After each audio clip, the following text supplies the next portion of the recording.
bersamamu.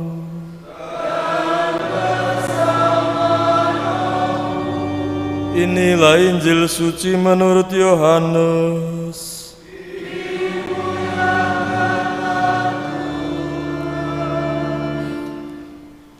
Setelah Yesus menyelesaikan ajarannya tentang roti hidup, banyak orang dari murid-muridnya yang berkata, "Perkataan ini keras, siapakah yang sanggup mendengarkannya?" Yesus dalam hatinya tahu bahwa murid-muridnya bersungut-sungut tentang hal itu, maka berkatalah ia kepada mereka, "Adakah perkataan itu mengguncangkan imanmu? Lalu bagaimanakah jikalau kamu melihat Anak Manusia naik ke tempat di mana ia sebelumnya berada? Rohlah yang memberikan hidup, daging sama sekali tidak berguna. Perkataan-perkataan yang kukatakan kepadamu adalah roh dan hidup, tetapi di antaramu ada yang tidak percaya." Sebab Yesus tahu dari semula siapa yang tidak percaya dan siapa yang akan menyerahkan dia.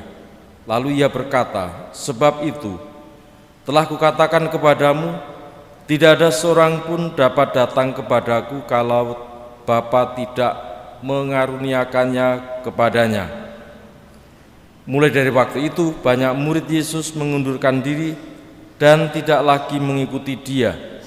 Maka kata Yesus kepada ke-12 muridnya, "Apakah kamu tidak mau pergi juga?" Jawab Simon Petrus kepadanya, "Tuhan, kepada siapakah kami akan pergi? Perkataanmu adalah perkataan hidup yang kekal. Kami telah percaya dan tahu bahwa Engkau adalah yang kudus dari Allah." Demikianlah sabda Tuhan. Terpujilah Kristus.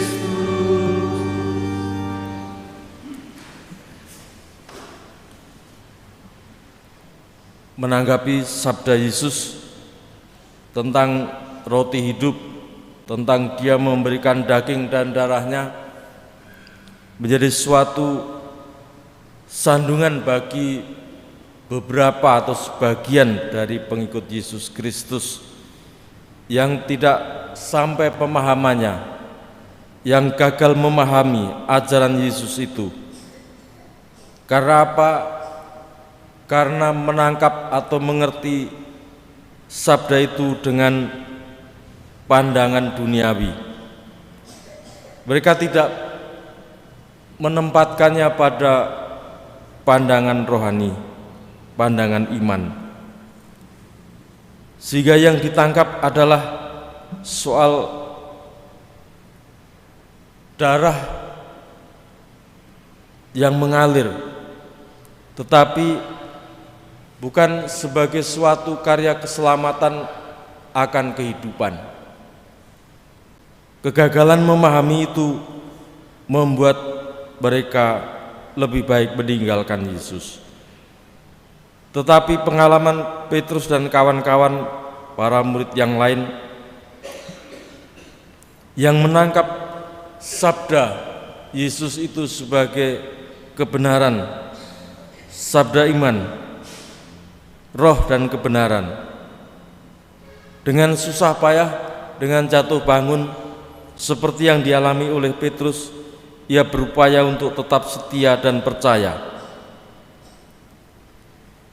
Walaupun Petrus juga pernah mengalami gagalan, tetapi dia bangkit kembali untuk tetap mewartakan dan percaya serta tinggal dalam Yesus Kristus.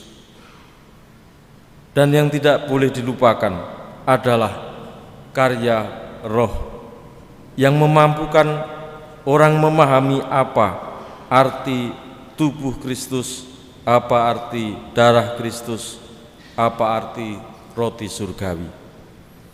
Kita mohon supaya kita diteguhkan dalam percaya dan semakin dimampukan untuk hidup dalam Yesus Kristus dalam pencerahan iman kita, agar karya-karya Yesus semakin tumbuh dan berkembang dalam hati kita, dan kita pun tumbuh serta berkembang dan berbuah dalam Kristus. Terpujilah Ia kini dan sepanjang masa. Amin.